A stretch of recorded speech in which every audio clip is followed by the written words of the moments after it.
ఏ మనిషి జీవితంలో అయినా తెలియకుండా సంభవించేవి కొన్ని ఉంటాయి. అందులో ఒకటి మరణం. మరణం ఎప్పుడు ఎలా ఎవరిని వరిస్తుందో, ఎలా పీడిస్తుందో చెప్పడం చాలా కష్టం.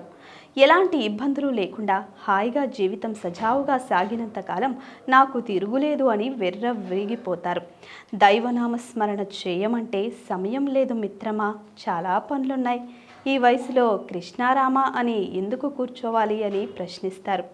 శరీరంలోని అవయవాలన్నీ మనకు సహకరించినంత వరకు ఆడిందే ఆటగా, పాడిందే పాటగా ఊర్రూతలూగేస్తాం. చివరి దశలో మనకు సహకరించిన అంగాలే తిరస్కరించడం మొదలు పెడతాయి. శరీరంలో ఉంటూ శరీరానికి సహకరించని అంగాలు చివరి దశలో శరీరానికి వ్యతిరేకంగా మృత్యువుకు సహకరిస్తూ ఉంటాయి. ఆ దశలో పడే వేదన, రోదన వర్ణింప సాధ్యం కాదు. చివరి వరకు దైవనామస్మరణ చేయని వ్యక్తులు ఆ చివరిలో దైవాన్ని స్మరించేందుకు కూడా అవకాశం లేకుండా పోతుంది. నారాయణ అని పలికేందుకు కూడా నోరు సహకరించదు.